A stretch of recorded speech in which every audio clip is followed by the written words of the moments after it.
ದಯಾನಿಧಿ ಪರಮಾತ್ಮ, ನಿಮ್ಮನ್ನು ಬಿಟ್ಟು ಬೇರೆ ಗತಿಯಾರು. ಆತ್ಮೀಯ ಸಜ್ಜನದಿಂದ ಪರಿತ್ಯಜಿಸಲ್ಪಟ್ಟೆ. ನನ್ನ ಪತಿಗಳು ನನ್ನನ್ನು ಭೋಗ ವಸ್ತುವಿನಂತೆ ಜೀವಿತದಲ್ಲಿ ಪಣವಾಗಿಟ್ಟು ಸೋತರು.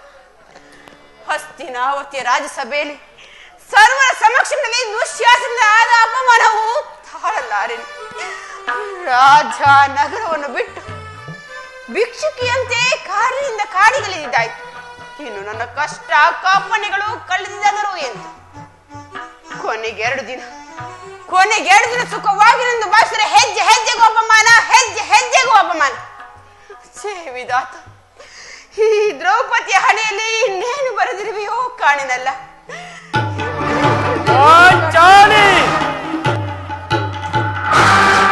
ಪಾಂಚಾಲಿ ಪ್ರಿಯತಮೆ ದ್ರೌಪದಿ,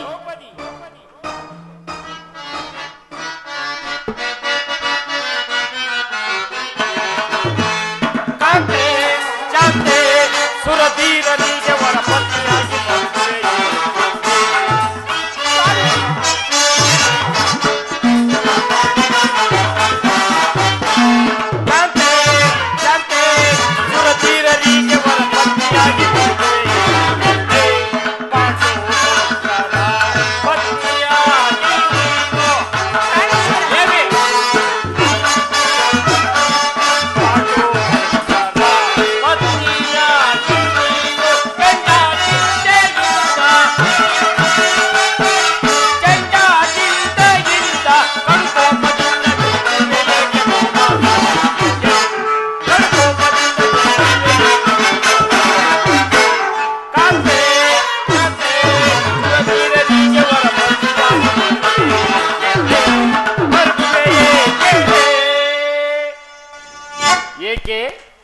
ಏನಾಯಿತು? ನಿಷ್ಕಾರಣವಾಗಿ ಅಳುತ್ತಿರುವೆಯಲ್ಲ, ಕಾರಣವೇನು ದೇವಿ? ನಾನು ನಿಷ್ಕಾರಣವಾಗಿ ಅಳುತ್ತಿಲ್ಲ ಪ್ರಭು. ಈ ಪಾಂಚಲ ಅಳುವಿಗೆ ಒಂದಲ್ಲ 16 ಕಾರಣಗಳು. ನೀವು ಪುರುಷರು, ನಿಮ್ಮನ್ನು ಯಾವ್ದು ಅಪಮಾನ ಪಡಿಸಿದರೆ ನೀವು ಅವರಿಗೆ ಪ್ರತಿಕಾರವನ್ನು ತೀರಿಸಬೇಕು. ಆದರೆ ಸ್ತ್ರೀಯರ ವಿಚಾರವೂ ಆಗಲ್ಲ ಸ್ವಾಮಿ. ಅವರು ಅನ್ನ ವಸ್ತ್ರಗಳಿಗಾಗಿ ಅವರು ಪರ ಆಶೆಯನ್ನು ಪಡೆಯಲೇಬೇಕು.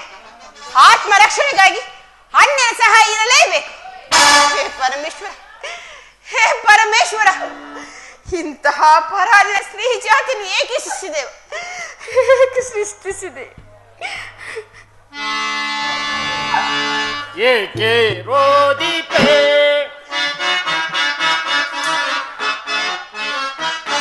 ತರುಣಿ ಮಣಿಗೆ ನೀ ಏಕೆ ರೋದಿಪೆ?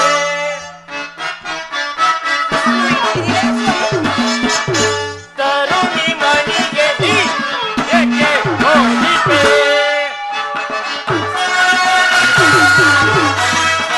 ಅಗ್ರಜನಾತೆಯ ಮೇರಿ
ಅಳಬೇಡ ಪಾಂಚಾಲಿ, ಅಳಬೇಡ. ಸ್ತ್ರೀಯರ ಪರಾಧೀನತೆಯು ನಮ್ಮ ಸಮಾಜದ ನಿಯಮ. ಭಗವಾನ್ ಸ್ವರೂಪಿಗಳಾದ ಆ ಋಷಿಗಳು ಮಾಡಿದ ಆಜ್ಞೆ. ಏನು ಋಷಿಗಳಾಜ್ಞೆ? ಋಷಿಗಳಾಜ್ಞೆ ಕೈ ಹಿಡಿದ ಪತ್ನಿಯನ್ನು ದೂತದಲ್ಲಿ ಪರವಾಗಿಸಲು ನಿಮ್ಮ ಋಷಿಗಳು ಆಜ್ಞೆ ಮಾಡಿದ್ರಲ್ಲವೇ? ಪತಿಗಳು ಪತಿಗಳು ಪತಿಗಳು ಪಾಂಚಾಲಿ ತಪಸ್ಸು ಮಾಡಿ ಪಡೆಯಬೇಕು ನಿಮ್ಮಂತಹ ಪತಿಗಳನ್ನು. ಅಣ್ಣನ ಒಂದು ದಿನದ ಅಪರಾಧದಿಂದಾಗಿ ಈ ನಿಂದನೆಯು ನಮ್ಮನ್ನು ಸಾಯುವವರೆಗೂ ಬಿಟ್ಟಿದ್ದಲ್ಲ. ಪ್ರಿಯತಮೇ ದ್ರೌಪದಿ, ಅಣ್ಣನ ಅಪರಾಧವನ್ನು ಮನ್ನಿಸಲು ನಿನ್ನಲ್ಲೂ ಹಲವು ಬಾರಿ ಕೇಳಿಕೊಳ್ಳಲಿಲ್ಲವೇ ದೇವಿ? ಅದಿರಲು ಈಗ ನೀನು ಚಿಂತಿಸುತ್ತಿರುವ ಕಾರಣವೇನು ದೇವಿ? ತಿಳಿಸುವೆನು ಸ್ವಾಮಿ, ಆದರೆ ಅದರಿಂದಾಗುವ ಪ್ರಯೋಜನವಾದರೂ ಏನು? ಎಷ್ಟೇ ಆಗಲಿ ನೀವು ನಿಮ್ಮಣ್ಣನ ಆಜ್ಞಾಧಾರಕರಲ್ಲ. ಅದು ಹಿಂದಿನ ಮಾತು. ಈಗ ನಾನು ಯಾರ ಆಜ್ಞಾಧಾರಕನಲ್ಲ. ಹಾಗಾದರೆ ಕೇಳಿ ಪ್ರಿಯ, ಈ ದಿನ ನಾನು ಹಸ್ತಿನಂಬಿ ದೇವಿ ಮಂದಿರಕ್ಕೆ ಹೋಗಿದ್ದೇನೆ. ಅಲ್ಲಿಗೆ ಆ ದುರ್ಯೋಧನ ಪತ್ನಿ ಭಾನುಮತಿ ಸಹ ಬಂದಿದ್ದಳು ಸ್ವಾಮಿ. ಸ್ವಾಮಿ, ಆಕೆ ನನ್ನ ನೋಡಿ ನಕ್ಕಳು ಪ್ರಿಯ, ನಕ್ಕಳು. ನಕ್ಕು ನಿನ್ನ ಪತಿಗಳು ವಾಸಕ್ಕೆ ಗ್ರಾಮವನ್ನು ಬೇಡಲು ದ್ಯೂತನನ್ನು ಸಂಧಿಗಾಗಿ ಕಳುಹಿಸಿರುವರು. ಇನ್ನೇನು ಸಂಧಿಯಾಗುವುದಷ್ಟೇ ಬಾಕಿ. ಈಗಲಾದರೂ ಈ ನಿನ್ನ ಬಿಚ್ಚಿದ ಮುಡಿಯನ್ನು ಮುಡಿಗುಟ್ಟುವೆಯಷ್ಟೇ ಎಂದು ಹೇಳಿ ಅಪಹಾಸ್ಯ ಮಾಡಿ ನಕ್ಕಳು ಸ್ವಾಮಿ, ಅಪಹಾಸ್ಯ ಮಾಡಿ ನಕ್ಕಳು. ಏನು ದುರ್ಯೋಧನನೊಡನೆ ಪುನಃ ಸಂಧಿಗೆ ಪ್ರಯತ್ನ? ಯಾರು ಯಾರು? ಆ ರಾಯಭಾರಕ್ಕೆ ಹೋಗಿರುವ ಪುಣ್ಯಾತ್ಮನಾರು? ಮತ್ತಿನ್ನಾರು ಸ್ವಾಮಿ, ನಮ್ಮಣ್ಣನಾದ ಶ್ರೀಕೃಷ್ಣ ಪರಮಾತ್ಮನಲ್ಲವೇ? ಕೃಷ್ಣ ಕೃಷ್ಣ ಕೃಷ್ಣ. ಈ ಕೃಷ್ಣ ಎಂಬ ಪದವು ನಮ್ಮ ಕೈಗಳನ್ನು ಕಟ್ಟಿ ಹಾಕುತ್ತಿದೆ. ಗೋಪಿಕಾಂಗನೆಯರ ವಿಲಾಸ ವಿಭ್ರಮಗಳಲ್ಲಿ ಮಗ್ನರಾಗಿ ಅಧಿಪತಿಯು ಯುದ್ಧವನ್ನು ಮರೆಯುವುದು ಸಹಜ. ಅರ್ಜುನನು ದ್ವಾರಕೆಯಿಂದ ಹಿಂದಿರುಗಿದಾಗಲೇ ಹೀಗಾಗಬಹುದೆಂದು ನಾನು ಭಾವಿಸಿದೆನು. ಅದಿರಲಿ, ಆ ಭಾನುಮತಿಗೆ ಏನೆಂದು ಉತ್ತರ ಕೊಟ್ಟೆ ದೇವಿ? ಪ್ರಿಯ, ಪ್ರಶ್ನೆಗೆ ಸರಿಯಾದ ಉತ್ತರವನ್ನೇ ಕೊಟ್ಟೆ. ಏನೆಂದು? ನಿನ್ನ ಕಟ್ಟಿದ ಮುಡಿಯು ಬಿಚ್ಚುವರೆಗೂ ಈ ನನ್ನ ಬಿಚ್ಚ ಮುಡಿಯನ್ನು ಕಟ್ಟುವುದಿಲ್ಲವೇ ಭಾನುಮತಿ ಎಂದು. ಬಾಪು ಪಾಂಚಾಲಿ, ಬಾಪು, ಚಮತ್ಕಾರದ ಉತ್ತರ. ಈ ನಿನ್ನ ಉತ್ತರದಿಂದ ಭೀಮನು ಸಂತುಷ್ಟಗೊಂಡನು. ಪ್ರಿಯತಮೇ ಪ್ರಾಣೇಶ್ವರ, ಈ ಸಂತಸದ ಸಮಯದಲ್ಲಿ ಈ ವಜ್ರ ಖಚಿತ ತೊಡೆಯ ಮೇಲೆ ಕುಳಿತುಕೋ ಬಾದೇವಿ. ಪ್ರಾಣೇಶ್ವರ, ಈ ನನ್ನ ಬಿಸಿದ ಮುಡಿಯನ್ನು ಕಟ್ಟುವವರೆಗೂ ಈ ನಿಮ್ಮ ತೊಡೆಯನ್ನು ಅಲಂಕರಿಸುವುದಿಲ್ಲ. ಮಾಡಿದ ಪ್ರತಿಜ್ಞೆಯನ್ನು ಮರೆಯುವಂತೆ ಏಡಿಯಲ್ಲ ಈ ಪ್ರಚಂಡ ಭೀಮ. ಆಹಾ, ಹೌದು. ಹಾಗೇನು? ಹೌದು ದೇವಿ. ಸ್ವಾಮಿ,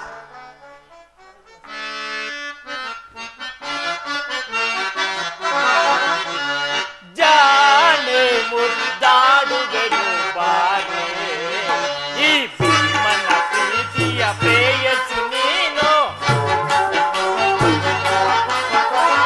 ಭೀಮನ ಪ್ರೀತಿಯ ಪ್ರೇಯಸಿ ನೀನು, ಜಾಣೆ ಮುದ್ದಾಡುವೆನು ಬಾರೆ.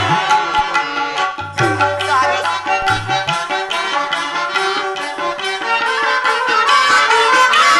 ಕುರುಕುಲ ಅದಮರ ಕುರು ವಂಶವನೇ ನಾಚವ ಕೈವೆ. ದೇವಿ, ಹೌದು ದೇವಿ. ಕುರುಕುಲ ಅದಮರ ಕೆಣಕುತ ರಣದ ಕುರು ವಂಶವನೇ ನಾಚವ ಕೈವೆ. ದುರ್ಲಭ ಚಾತನ ಒಡಲನ್ನು ಬಗೆದು, ದುರ್ಲಭ ಚಾತನ ಒಡಲನ್ನು ಪಡೆದು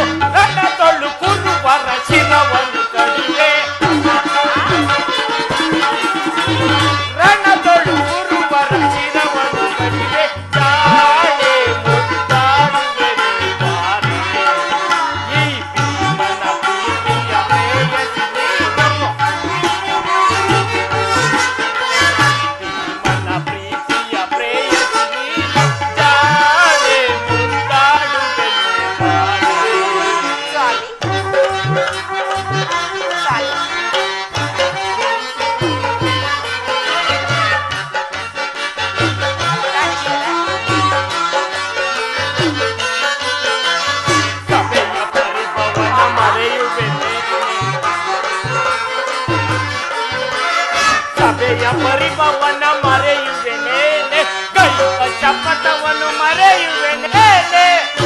ಮರೆತಿಲ್ಲವೇನು? ಹೌದು ದೇವಿ.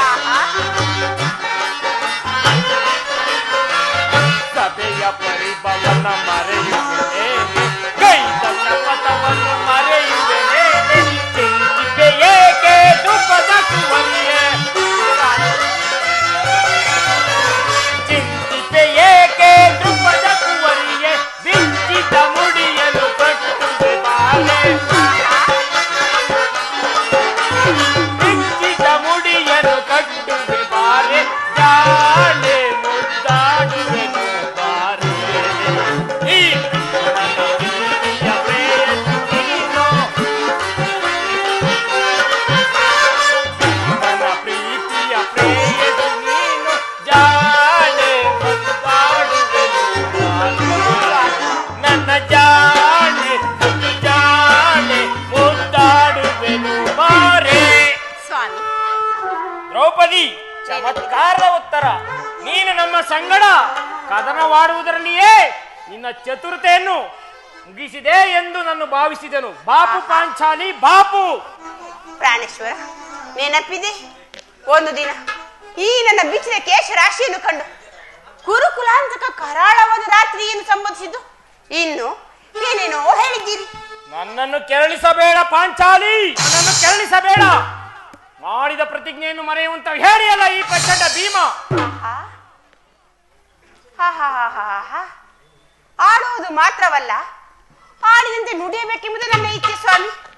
ಎಷ್ಟೇ ಆಗಲಿ ನೀವು ನಿಮ್ಮಣ್ಣನ ಅದು ಇಂದಿನ ಮಾತು. ಈಗ ನಾನು ಯಾರ ಆಜ್ಞಾಧಾರಕನಲ್ಲ.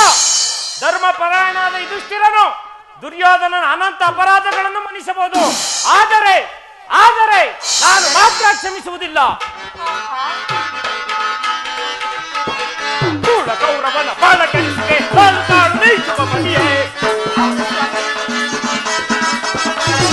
ಕೂಡ ಕೌರವನ ಬಾಳ ಕೆಡಿಸಿದೆ, ತಾಳು ತಾಳು ನೀಚುವ ಮನೆಯೇ. ಸೈನಿಕ ಈ ಪರಿಯನು, ದುರದಳ ಸೈನಿಕ ಈ ಪರಿಯನು. ದುರ್ಗಣೀಗಲೇ ಗುರುಕುಲವೆಲ್ಲ ಜಗಬಡಿವೆನು ಕಾಂತೆ. ದುರ್ಗಣೀಗಲೇ ಗುರುಕುಲವೆಲ್ಲ ಜಗಬಡಿವೆನು ಕಾಂತೆ.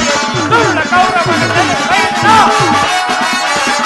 ದುರ್ಗ ಕೌರವನ ಜಗಬೈನ. ಸೈನಿಕ ಈ ಪರಿಯನು, ದುರದಳ ಸೈನಿಕ ಈ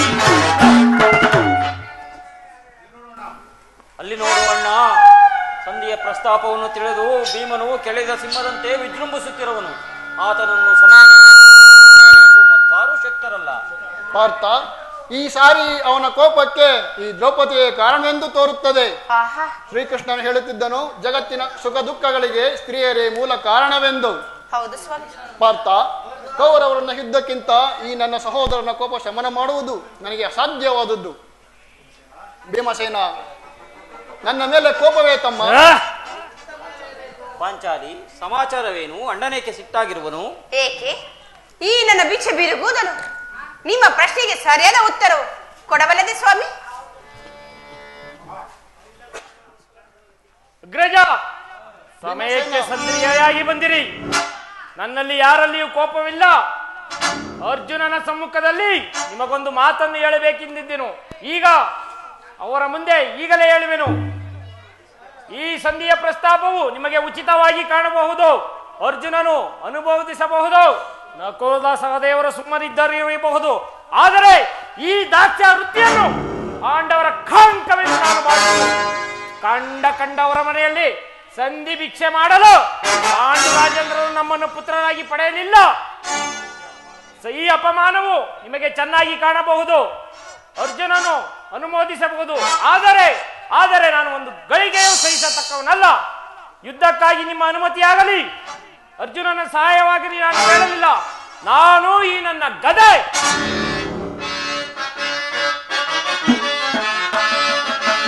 ಈ ಗದ ಜಗದ ಮಹಾ ಆಯುಧ,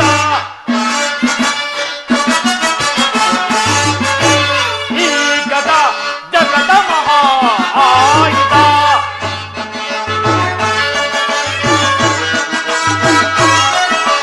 ದುರ್ಮದಾದ ದುರ್ಯೋಧನನನ್ನು ದುರ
ನಾನು ಈ ನನ್ನ ಗದೆ ಇವೆರಡೇ ಸಾಕು ಗೌರವ ವಂಶವನ್ನು ನಿರ್ಮೂಲನವಾಗಿ ನಾಶ ಮಾಡಬಲ್ಲದು.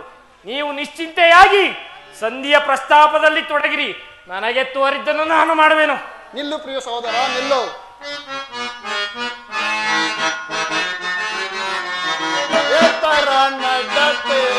ಪ್ರೀತಿ ಸಹೋದರ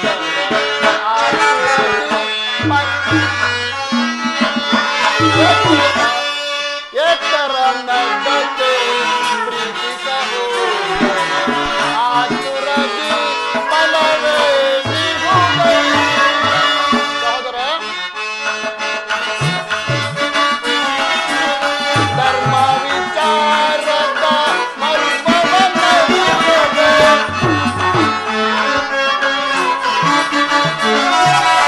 ಧರ್ಮ ವಿಚಾರದ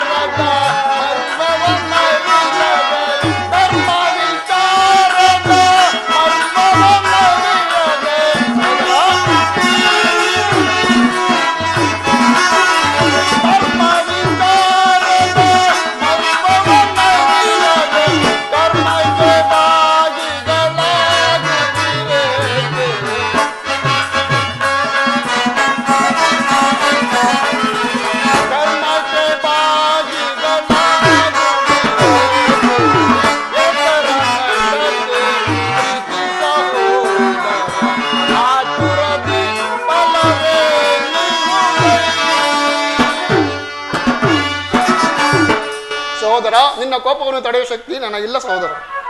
ಕೋಪ ಮಾಡಬೇಡಣ್ಣ. ಧರ್ಮರಾಯನು ನಮ್ಮೆಲ್ಲರಿಗೂ ಹಿರಿಯನು. ಆತಕ್ಕೆ ಇಷ್ಟಕ್ಕೆ ವಿರುದ್ಧವಾಗಿ ಯುದ್ಧವನ್ನು ಪ್ರಾರಂಭಿಸುವುದು ನಮಗೆ ಅನುಚಿತ. ಪಾಂಚಾಲಿ ಮರುಗುವೆಯೇ ಮನಿನಿ ಮನಿಯೇ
ಪಾಂಚಾಲಿ. ಧರ್ಮವೆಂದು ಹಂಬಲಿಸುತ್ತಾ ಕ್ಷತ್ರಿಯ ಧರ್ಮ ಏನೆಂಬುದು ಮರೆಯುವುದು ನಿಮಗೆ ಉಚಿತವಲ್ಲ ಪ್ರಾಣೇಶ್ವರ. ಪಾಂಚಾಲಿ, ಯುದ್ಧದಂತೆ ಶಾಂತಿ ರಕ್ಷಣೆಯು ಕ್ಷತ್ರಿಯರ ಕರ್ತವ್ಯ. ಯುದ್ಧವು ಎಂತ ಘೋರ ಕರ್ಮ ಎಂಬುದು ನಿನಗಿನ್ನೂ ತಿಳಿದಿಲ್ಲ. ನಾವುಗಳ ಅಭಿಮಾನಕ್ಕೆ ವಶರಾಗಿ ಯುದ್ಧವನ್ನು ಪ್ರಾರಂಭಿಸಿದೆ ಆದರೆ ಮುಂದೆ ನಮ್ಮ ವಿಚಾರಕ್ಕಾಗಿಯೇ ದುಃಖ ಪಡಬೇಕಾಗುತ್ತದೆ. ಅದಕ್ಕಾಗಿ ಅಲ್ಲವೇ ಸಂಧಿಗಾಗಿ ಸರ್ವ ಪ್ರಯತ್ನವನ್ನು ಮಾಡುತ್ತಿರುವುದು. ರಾಜೇಂದ್ರ, ಧೌಮ್ಯರನ್ನು ಸಂಧಿಗೆ ಕಳುಹಿಸಿ ಅಪಮಾನ ಪಡಿಸಿದ್ದೀರಿ.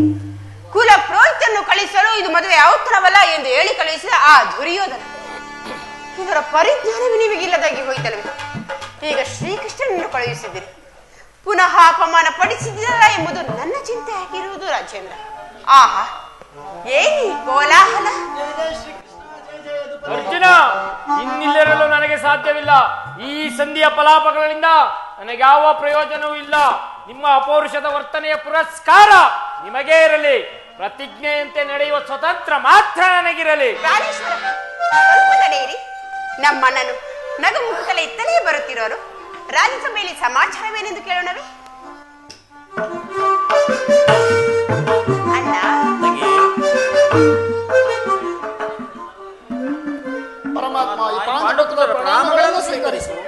ಜಯಶಾಲಿಗಳಾಗಿ ಧರ್ಮನಂದನ. ಇದೋ ಇಲ್ಲಿಂದಲೇ ವಂದಿಸುವೇನು. ನಿನಗೂ ಮಂಗಳವಾಗಲಿ ಭೀಮಸೇನ. ಅಣ್ಣ ಸ್ವಾಮಿ, ಹೋದ ಕಾರ್ಯವೇನಾಯಿತು? ಓದವರಾರು? ಈ ಕೃಷ್ಣನಲ್ಲವೇ?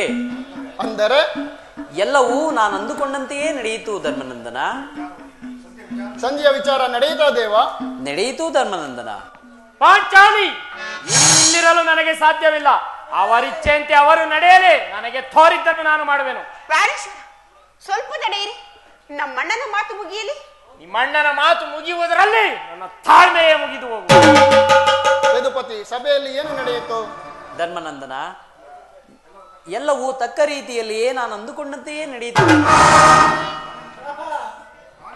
ದುರ್ಯೋಧನ, ನಾನಿನ್ನು ತಡೆಯಲಾರೆ. ರುಕ್ಮಿಣಿಪತಿ ಅಗ್ರಜನ ಅಪೇಕ್ಷೆಯಂತೆ 5 ಗ್ರಾಮಗಳಿಗೆ ಸಂಧಿ ಆಯಿತೆ. ಭೀಮಸೇನ, ನಾನು ಹೋಗಿದ್ದು ಅದಕ್ಕಾಗಿಯೇ ಅಲ್ಲವೇ?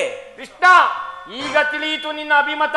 ಹಿಂದೆ ಅಜ್ಞಾತವಾಸದ ನೆಪದಿಂದ ಅರ್ಜುನನು ಬಳೆಗಳನ್ನು ತೊಟ್ಟೆನು. ಈಗ ಈ ಸಂಧಿಯ ನೆಪದಿಂದ ನಮ್ಮೈವರಿಗೂ ಸೀರೆಯನ್ನು ಉಡಿಸಲು ಅವಣಿಸುತ್ತಿದೆ ಯಾದವಾದ್ರೇನೆ. ಭೀಮಸೇನ, ಈ ಪಾಂಡುಪುತ್ರನ ಮೇಲೆ ಕಷ್ಟ ರೋಷ. ನಿನಗೆ ಇಷ್ಟೊಂದು ಕೋಪ ಬೇಕೆ? ಸಮಾಧಾನದಿಂದ ನನ್ನ ಮಾತುಗಳನ್ನು ಪೂರ್ಣವಾಗಿ ಕೇಳು. ಇದು ನಿನಗೆ ಹೆಚ್ಚಿಗೆ ಸಂಬಂಧಿಸಿದ ವಿಷಯ. ಈ ಸ್ವಾಭಿಮಾನ ಶೂನ್ಯವಾದ ಸಂಧಿಯೊಡನೆ ಭೀಮನಿಗೆ ಅದಂತಹದು ಸಂಬಂಧ ಇರುವುದಯ್ಯ. ಅತ್ಯಂತ ನಿಕಟವಾದ ಸಂಬಂಧವಿರುವುದು. ಮುಂದೇನಾಯಿತು ಪರಮಾತ್ಮ? ಧರ್ಮನಂದನ, ರಾಜ್ಯಸಭೆಯಲ್ಲಿ ನಿಮ್ಮ ಸಂದೇಶವನ್ನು ತಿಳಿಸಿದನು. ಅವರೆಲ್ಲರೂ ಒಪ್ಪಿದರು. ಯಾರು ಒಪ್ಪಿದರು? ಭೀಷ್ಮ, ದ್ರೋಣ, ಕರ್ಣ, ಇನ್ನೂ ಮುಂತಾದವರು. ಆ ದುರ್ಯೋಧನ, ಆತನೂ ಕೂಡ. ಇನ್ನು ನನಗಿಲ್ಲಿ ಕೆಲಸವಿಲ್ಲ. ಈ ದುರ್ವಾರ್ತೆಯನ್ನು ಕೇಳಬೇಕೆಂಬುದೇ ನಿನ್ನ ಇಚ್ಛೆಯಾಗಿತ್ತು. ಅದನ್ನು ಸಾಧಿಸಿದೆ. ಚೆನ್ನಾಗಿ ಸಾಧಿಸಿ. ಸಹೋದರರೇ, ನಿಮ್ಮ ಅಪೌರುಷದ ಫಲವನ್ನು ನೀವೇ ಭುಂಜಿಸಿರಿ.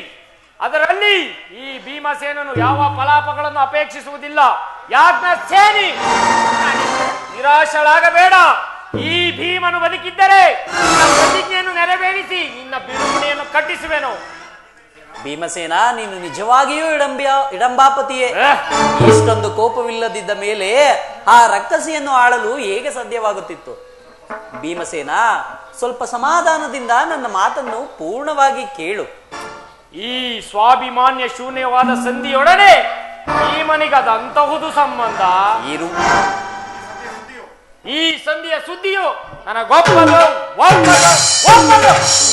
ಭೀಮಸೇನ, ಒಪ್ಪುವ ವಿಚಾರವೊಂದಿರುವುದು. ಆ ದುರ್ಯೋಧನನು ನಿನಗೊಂದು ಸಂದೇಶವನ್ನು ಕಳಿಸಿದ್ದಾನೆ. ಏನು? ದುರ್ಯೋಧನನ ಸಂದೇಶ? ಹಾಗಾದರೆ ಅದು ಸಂಧಿಯಲ್ಲ. ಹೇಳು ಕೃಷ್ಣ, ಹೇಳು, ಏನಾ ಸಂದೇಶ? ಭೀಮಸೇನ, ಅದನ್ನು ಕೇಳುವ ಮೊದಲು ನೀನು ನನ್ನ ಬಳಿಯಲ್ಲಿ ಕೈ ಕಟ್ಟಿ ಕುಳಿತುಕೊಳ್ಳಬೇಕು. ಇಲ್ಲ, ನಿಂತಿದ್ದಂತೆ ಹೇಳಿಬಿಡು. ಇಲ್ಲವಯ್ಯ, ನೀನು ನನ್ನ ಬಳಿಯಲ್ಲಿ ಕುಳಿತುಕೊಳ್ಳದ ಹೊರತು ನಾನು ಖಂಡಿತವಾಗಿಯೂ ಹೇಳುವುದಿಲ್ಲ. ಈ ಪರಿಹಾಸ್ಯವೇಕೆ ದೇವ? ಇದು ಪರಿಹಾಸ್ಯವಲ್ಲ ಭೀಮಸೇನ. ನಿನ್ನನ್ನು ನೋಡಿದರೆ ನನಗೆ ಅಷ್ಟೊಂದು ಭಯ. ಆದ್ದರಿಂದ ನೀನು ನನ್ನ ಬಳಿಯಲ್ಲಿ ಕೈ ಕಟ್ಟಿ ಕುಳಿತುಕೋ. ಅನಂತರ ನಿನಗೆ ಪ್ರಿಯವಾದ ವಿಚಾರವನ್ನು ಹೇಳುವೆನು. ಇದೋ ಅದು ಆಗಲಿ. ನಿಮ್ಮ ಅಪೇಕ್ಷೆಯಂತೆ ಕುಳಿತುಕೊಳ್ಳುವೆನು. ಈಗಲಾದರೂ ಹೇಳು, ಏನಾ ಸಂದೇಶ? ಹಾಗಾದರೆ ನೀನು ನನ್ನ ಬಂದಿ. ಕ್ಷಣಕ್. ನೀನು ಕೋಪ ಮಾಡುವುದಿಲ್ಲವಷ್ಟೇ. ಕ್ಷಣಕ್. ಅದು ಆಗಲಿ. ಹಾಗಾದರೆ ನೀನು ನನ್ನ ಬಂದಿ. ಕ್ಷಣಕಾಲ ಮಾತ್ರ. ಬಿಡು, ಏ? ಗದೆಯನ್ನು ಬಿಡಯ್ಯ. ಏ? ಅರ್ಜುನ, ತೆಗೆದುಕೋ ಈ ಗದೆಯನ್ನು. ಸ್ವಲ್ಪ ಕಾಲ ನಿನ್ನ ಬಳಿಯಲ್ಲಿಟ್ಟುಕೋ. ಯಾಜ್ಞಸೇನಿ, ಸಮೀಪಕ್ಕೆ ಬಾ. ನಾನು ಹೇಳಿದಂತೆಯೇ ಮಾಡಬೇಕು ಕಂಡೆಯ. ಅಣ್ಣ, ಎಂದಾದರೂ ನಿಮ್ಮ ಮಾತನ್ನು ಮೀರಿರುವೇನೆ? ಹಾಗಾದರೆ ತೆಗೆದುಕೋ ಈ ಹಗ್ಗವನ್ನು. ಇದು ನನಗೊಂದು ಕಡೆ ಪುರಸ್ಕಾರವಾಗಿ ದೊರಕಿತ್ತು. ಇದರಿಂದ ನಿನ್ನ ಪತಿಯ ಕೈಗಳನ್ನು ಭದ್ರವಾಗಿ ಬಂಧಿಸು. ಅಣ್ಣ, ಇದೇನು ಪರಿಹಾಸ್ಯವೇ? ಅಲ್ಲ ತಂಗಿ, ಇದು ಪರಿಹಾಸ್ಯವಲ್ಲ. ಶತ್ರುಗಳ ಎಡೆಮುಡಿಯನ್ನು ಕಟ್ಟುವುದರಲ್ಲಿ ನೀನು ಮಹಾಪರಿಣಿತೆಯಂತೆ. ಆದ್ದರಿಂದ ನಿನ್ನ ಪತಿಯ ಕೈಯನ್ನು ಕಟ್ಟಲು ಬರುವುದೋ ಇಲ್ಲವೋ ನೋಡೋಣ. ಭೀಮಸೇನ, ಅದನ್ನು ಕೇಳುವ ಇಚ್ಛೆ ಇದ್ದರೆ ಪಾಂಚಾಲಿ, ಇಷ್ಟನ್ನು ಹೇಳಿದಂತೆ ನನ್ನ ಕೈಗಳನ್ನು ಬಂಧಿಸಿ ಬಿಡು. ಅಣ್ಣ, ಬಂಧಿಸಲೇ? ಬಂಧಿಸು.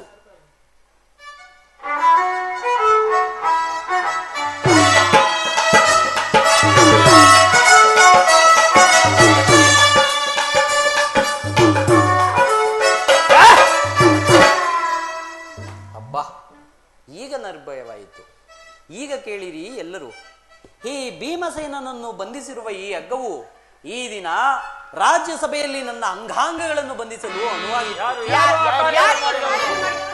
ಏನು ಹೇಳಿದೆ ಕೃಷ್ಣ? ಈ ಹಗ್ಗದಿಂದ ಬಂಧಿಸಿದರೆ ಯಾರು? ಯಾರ ದುರಾತ್ಮರು? ಇನ್ಯಾರಯ್ಯ,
ಸಹೋದರ, ಆ ದುರ್ಯೋಧನನ ದುರಾಭಿಮಾನವು ಶಿಖರ ಮುಟ್ಟಿತು. ಸಹೋದರರೇ, ಇದಕ್ಕೆ ನಿಮ್ಮ ಉತ್ತರ? ಅಷ್ಟು ಮಾತ್ರವಲ್ಲ ಭೀಮಸೇನ, ಆ ದುರ್ಯೋಧನನು ಸಂಧಿಗೆ ಕೊಟ್ಟ ಉತ್ತರವನ್ನು ಹೇಳುವೆನು, ಕೇಳು. ಭೀಮಸೇನ, ದುಡುಕುತ್ತ ನುಡಿದ ಕೌರವನು ಹಿಡಿಂಬಾಪತಿಯಗೆ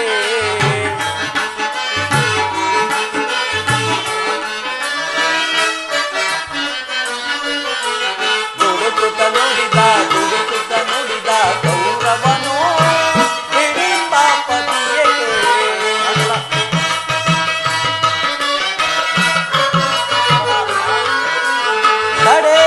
ತಡೆಗುಯುತ್ತವಾಗಲಿದೆ ಕೊಡೆ ನೀರಾಜ.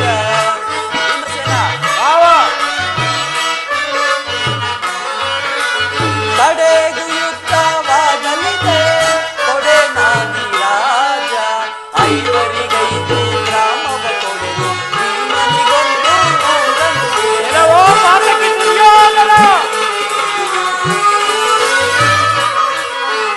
ಐವರಿಗೈದು ಗ್ರಾಮವ ಕೊಡೆದು ಭೀಮನಿಗೊಂದು ಊರನುವೆ.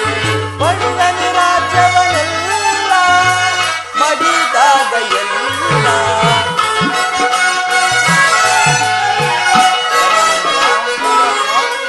ಕೊಡುವನು ರಾಜ್ಯವನೆಲ್ಲ ಮಡಿದಾಗ ಎಲ್ಲ.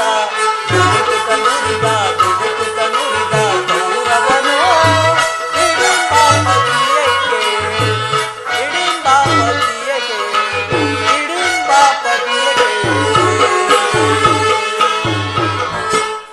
ನೀವು ಸಂಧಿಯನ್ನು ಬಯಸುವುದೇ ಆದರೆ ಅದು ದೊರಕುವುದು ರಣಾಂಗಣದಲ್ಲಿ, ಶಸ್ತ್ರಾಸ್ತ್ರಗಳ ಸ್ಥಾನದಲ್ಲಿ ಎಂದು ಹೇಳಿಬಿಟ್ಟನು. ಪರಮಾತ್ಮ, ಯುದ್ಧವೂ ನ ಬೇಡದೆಂದೋಡೆ ಕುರುರಾಜನು ಯುದ್ಧವನ್ನು ಬಯಸಿದನು ದೇವ. ಯುದ್ಧವೂ ನ ಬೇಡದೆಂದೋಡೆ ಕುರುರಾಜನು ಯುದ್ಧವನ್ನೇ ಬಯಸಿದನು ದೇವ. ಸತ್ಯಕ್ಕೆ ಸುಮ್ಮನಿದ್ದೋಡೆ ಸತ್ಯಕ್ಕೆ ನಾ ಸುಮ್ಮನಿದ್ದೋಡೆ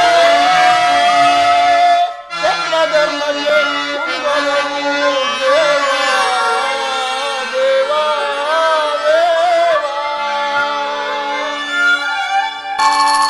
ಪರಮಾತ್ಮ, ಈ ಸಂದೇಶಕ್ಕೆ ನಮಗುಳಿರುವುದು ಒಂದೇ ಉತ್ತರ. ಅದು ಯುದ್ಧ. ದೇವ, ನೀನೇ ತಿಳಿದಿರುವೆ, ನಾನೆಂದಿಗೂ ಯುದ್ಧವನ್ನು ಬಯಸನಲ್ಲವೆಂದು, ಶಾಂತಿಗಾಗಿ ಸರ್ವ ಪ್ರಯತ್ನವನ್ನೂ ಮಾಡಿದನೆಂದು. ವಾಸುದೇವ, ಅಗ್ರಜ, ನೀವಾದರೂ ನನ್ನ ಕೈಗಳನ್ನು ಬಿಚ್ಚಿ. ನೀವು ಬಿಚ್ಚುವುದಿಲ್ಲವೋ? ನೀವೆಲ್ಲಿ ಬಿಚ್ಚುವಿರಿ? ಸದಾ ಧರ್ಮ ಧರ್ಮ ಎಂದು ಹಂಬಲಿಸುವ ಧರ್ಮದ ಘಟ್ ಅರ್ಜುನ, ಆಲ್ಮುಣಿ, ಧನಂಜಯ, ನೀನಾದರೂ ಬಿಚ್ಚಿ. ನೀನು ಬಿಚ್ಚುವುದಿಲ್ಲವಾ? ನೀನೆಲ್ಲಿ ಬಿಚ್ಚುವೆಯೋ? ವಿರಾಟರಾಯನ ಮನೆಯಲ್ಲಿ ಕಾಲಿಗೆ ಗೆಜ್ಜೆಯನ್ನು ಕಟ್ಟಿ ತಕಥೈ ಎನ್ನುವ ಶಿಖಂಡಿ. ನಾನಾಗಿರುವುದು ಒಂದೇ ದಾರಿ. ರಾಧಾ ರಮಣ, ರುಕ್ಮಿಣಿ ಲೋಲ, ಕೋರಿಬಳದ ಕೃಷ್ಣ, ನೀನಾದರೂ ಬಿಚ್ಚು. ಇಲ್ಲವಯ್ಯ, ನನ್ನಿಂದ ಸಾಧ್ಯವಿಲ್ಲ. ನೀನು ಬಿಚ್ಚುವುದಿಲ್ಲವೋ? ಯಾರು ಬಿಚ್ಚುವುದಿಲ್ಲವೋ? ಬೇಡ ಬೇಡ, ನಾನೇ ಬಿಚ್ಚಿಕೊಳ್ಳೇನು. ಎಲ್ಲಿ ನನ್ನ ಕಥೆ? ಈಗ ಕೇಳಿ ಈ ಭೀಮನ ಪ್ರತಿಜ್ಞಾ ವಾಕ್ಯವನ್ನು. ನಾನು ವಾಯುದೇವನ ವರಪ್ರಸಾದ್ಯದಿಂದ ಜನಿಸಿದ್ದು ನಿಜವೇ ಆದರೆ, ವೀರ ಮಾತೆ ಕುಂತಿ ಸ್ತನಪಾನ ಮಾಡಿದ್ದು ಸತ್ಯವೇ ಆದರೆ, ನಾಳಿನ ಕುರುಕ್ಷೇತ್ರ ಯುದ್ಧದಲ್ಲಿ ಕೌರವರ 99 ಮಂದಿ ಸಹೋದರರನ್ನು ಈ ನನ್ನ ಗದೆಯಿಂದ ನಿರ್ಮೂಲನವಾಗಿ ನಾಶ ಮಾಡುವೆನು. ಆ ದುಷ್ಟ ದುರ್ಯೋಧನನ್ನು, ದುಶ್ಯಾಸನನ್ನು ಸೆಳೆದು ಆತನ ಭಕ್ಷ್ಯಸ್ಥಳವನ್ನು ಬಗೆದು ಆತನ ಗುಂಡಿಗೆ ಬಿಸಿ ರಕ್ತದಿಂದ ಪಾಂಚಾಲಿಯ ಬಿರುಮುಡಿಯನ್ನು ಕಟ್ಟಿಸಿ ಆ ದುರ್ಯೋಧನನ್ನು ಸೆಳೆದು ಆತನ ತೊಡೆಯನ್ನು ಈ ನನ್ನ ಗದಾದಂಡಿನಿಂದ ಗುಂಡೇರಿಸುವೆನು. ಆತನ ರಾಜ ಕಿರೀಟವನ್ನು ನನ್ನ ಎಡಗಾಲಿನಿಂದ ಮಾಡುವೆನು. ಒಂದು ವೇಳೆ ಈ ಪ್ರತಿಜ್ಞೆಯನ್ನು ನೆರವೇರಿಸಲ ಅಸಕ್ತನಾದರೆ ದೇವ, ಇದಕ್ಕೆ ನನಗೆ ಘೋರ ನರಕವೇ ಪ್ರಾಪ್ತಿಯಾಗಲಿ. ಇದಕ್ಕೆ ನಿನ್ನ ಪಾದವೇ ಸಾಕ್ಷಿ. ಬಲ ಭೀಮಸೇನ,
ಕೃಷ್ಣ, ಭೀಮಸೇನ, ದಾಯಾದಿಗಳ ಕಂಡಲಗಳನ್ನು ತುಂಡರಿಸಿ ರಣಚಂಡಿ ಗೌತಣ ಮಾಡದೆ ಬಿಡೆ.